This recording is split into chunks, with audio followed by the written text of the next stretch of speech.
শিক্ষার্থীবৃন্দ, আমরা জিওমেট্রিক সিরিজের এক্সারসাইজ 13.2 পড়ছি, তাই না?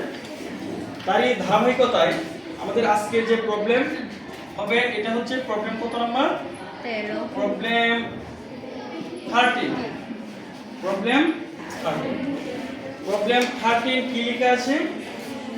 1 minus 1 plus 1 minus 1 এরপরে প্লাস ধারাটির কি? ধারাটির 2n plus 1 পদের কি? সমষ্টি। সমষ্টি কত বা নির্ণয় কত, এটা আমাদের প্রবলেম। ঠিক আছে, তাহলে চলো এই প্রবলেমটা আমরা সমাধান করি। এখানে লক্ষ্য করো, আচ্ছা এই যে ধারাটা দেওয়া আছে, এই ধারাটা কি সমান্তর না গুণোত্তর? গুণোত্তর। তোমরা কিভাবে বুঝছো?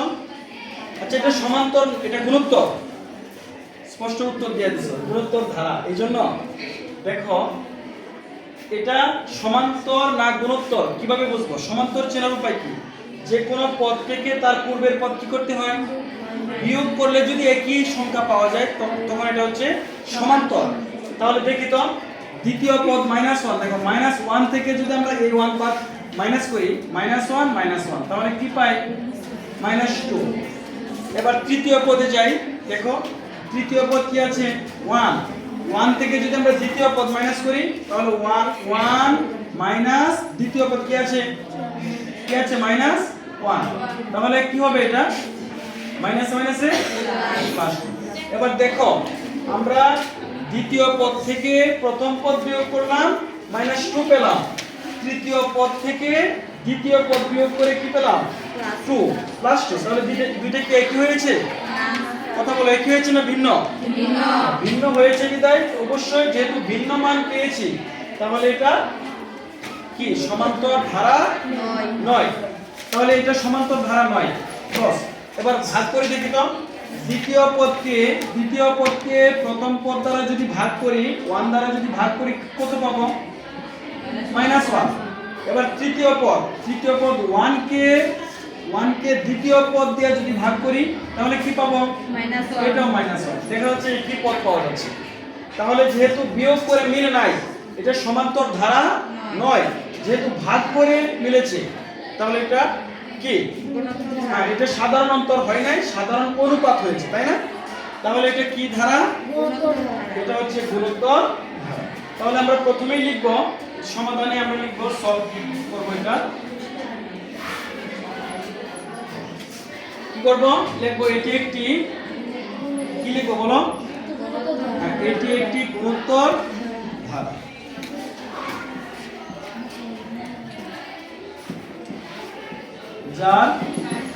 এটি একটি গুণোত্তর ধারা যার প্রথম পদ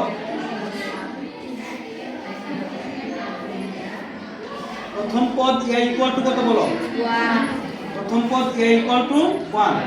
এরপরে গুণোত্তর ধারা কি লিখতে হবে? সাধারণ অনুপাত। সাধারণ অনুপাত। সাধারণ অনুপাত r ইকুয়াল টু কি হবে? দেখো দ্বিতীয় পদকে প্রথম পদ দ্বারা ভাগ। আমরা -1 কে যদি আমরা 1 দিয়ে ভাগ করি, -1 কে ভাগ করি কত দেয়া? 1। ভাগটা কিন্তু এভাবেও করা যায়, আবার উপরে নিচে করা যায়। এটা ভাগ করলে কত পাবো? -1। ঠিক আছে, যে -1 মানটা 1 এর চেয়ে ছোট না বড়? ছোট। 1 এর চেয়ে ছোট। ঋণাত্মক মান all time, negative integer is all time less than positive integer. অর্থাৎ ঋণাত্মক সংখ্যা ধনাত্মক সংখ্যা থেকে সব সময় কি ছোট থাকে। মনে থাকবে? তাহলে আমরা প্রথম পদ পেলাম, আর কি পেলাম? সাধারণ অনুপাত কি পেলাম? আর এর মান পেলাম -1। এখন তারা কি চেয়েছে? ধারাটি 2n + 1 পদের সমষ্টি। তাহলে চলো আমরা সমষ্টি নির্ণয় করি। এই একজনকে বলো তো আমাদের সমষ্টি বের করতে হবে, তাই না? তাহলে লিখব আমরা জানি n পদের কি? n পদের সমষ্টি। আচ্ছা n পদের সমষ্টি কয়টা আছে?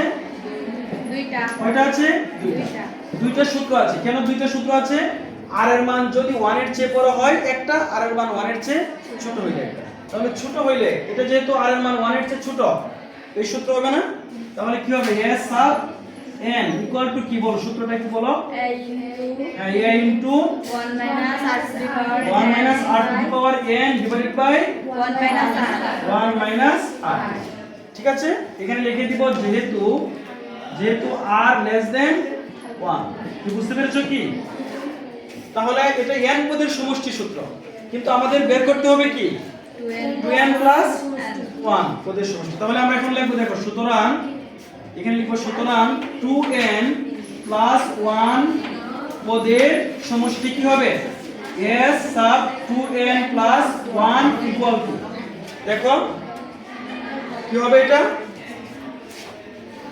মান বসে আমরা a এর মান কত পেলাম 1 সেকেন্ড ব্র্যাকেট দেয়া 1 মাইনাস r এর মান কত মাইনাস 1 আর n এর পরিবর্তে দেখো n এর পরিবর্তে কি বসবে 2n plus 1 ব্র্যাকেট ক্লোজ নিচে হবে 1 মাইনাস r এর মান কত মাইনাস 1 এবার দেখো এটা আমরা কি লিখতে পারি এই 1 কি লিখতে হবে এই 1 লেখার প্রয়োজন নাই কেন 1 দিয়ে গুণ করলে যা আসবে তাই তাহলে এটা আমরা লিখব 1 দেখো 1 মাইনাস দেখো মাইনাস আচ্ছা একটা কথা এখানে নিচেটা আগে লিখি আমরা মাইনাস মানে কি 1 প্লাস 1 আচ্ছা এটা বলো একটা বিষয় মনে রাখবা 1 এর পাওয়ার যতই হোক এর মান কত হবে 1 হবে ঠিক আছে এখন সংখ্যাটা যদি ঋণাত্মক হয় ঋণাত্মক সংখ্যার পাওয়ার যদি বিজোড় হয় ঋণাত্মক সংখ্যার পাওয়ার যদি বিজোড় হয় তাহলে মাইনাস থাকবে আর যদি ঋণাত্মক সংখ্যার পাওয়ার যদি জোড় হয় তাহলে কি হবে মাইনাস থাকবে তাহলে কি হয়ে যাবে এটা প্লাস হয়ে যাবে কেন প্লাস হবে এখানে মাইনাস কয়বার তিনবার মাইনাসে প্লাস প্লাসে মাইনাসে মাইনাস আর মাইনাস এখানে কয়বার চারবার মাইনাস মানে জোড় সংখ্যক মাইনাস সব সময় দুইটা এক জোড়া মাইনাসে প্লাস হয়ে যায় গুণের ক্ষেত্রে এক জোড়া মাইনাস মিলে কি হবে প্লাস এখানে কয় জোড়া মাইনাস আছে দুই জোড়া মাইনাসে প্লাস আবার মাইনাসে প্লাস তাহলে এর মান হবে প্লাস এখন বিষয়টা হচ্ছে দেখো এই যে এই পাওয়ারটা জোড় না বেজোড় বলো তো আমরা দেখি তো 2n plus 1 এর মান এই সংখ্যাটা জোড় না বেজোড় যে n এর মান যদি 1 হয় দেখো n এর মান যদি আমরা 1 ধরি n 1 হলে কি হবে 2 into 1 plus 1 এর মানে 2 একে 2 কত হইতেছে 3 যে n এর মান যদি আমরা 2 পাই তাহলে কি 2 ধরলে কি হবে 2 into 2 plus 1 ঠিক আছে তাহলে 2 দুগুণে 4 আর 1 কত প্লাস n এর মান 3 হলে কি হবে 2 into 3 plus 1 এর মানে 3 দুগুণে 6 আর 1 দেখো সব সময় কি মান আসতেছে গুড সব সময় কি মান আসতেছে বিজোড় মান আসতেছে ঠিক না এর মানে এই যে 2n plus 1 এই সংখ্যাটা হচ্ছে এটা হচ্ছে কি এই রাশিটা জোড় না বিজোড় এটা বিজোড় গুড তাহলে যেহেতু এটা বিজোড় লক্ষ্য করো এটা যেহেতু বিজোড় তাহলে এখানে মাইনাস থাকবে না প্লাস হয়ে যাবে বলো প্লাস হবে না মাইনাস থাকবে এই পাওয়ারটা বিজোড় বিদায় এখানে কি করবে মাইনাস থাকবে এই নামটা তোমরা লিখে দিবা n এর মানের জন্য 2n plus 1 এর মান কি হয়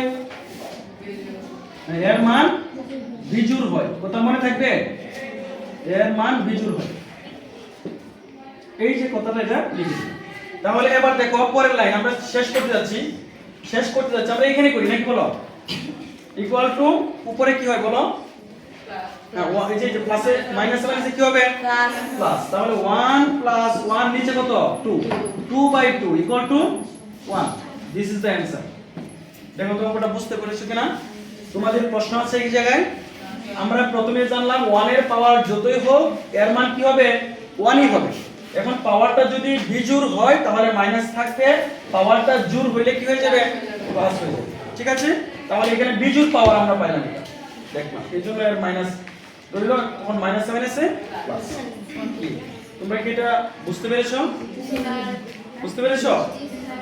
থ্যাংক ইউ তোমরা এই অঙ্কটা খাতায় উঠিয়ে নাও আচ্ছা এই অঙ্কের সাথে আরেকটা মিল আছে, দেখো তো ডান ডান পৃষ্ঠায় দেখো 17 17 নাম্বার, ঠিক আছে 17 নাম্বার লেখা আছে 2n + 2 পদের সমষ্টি।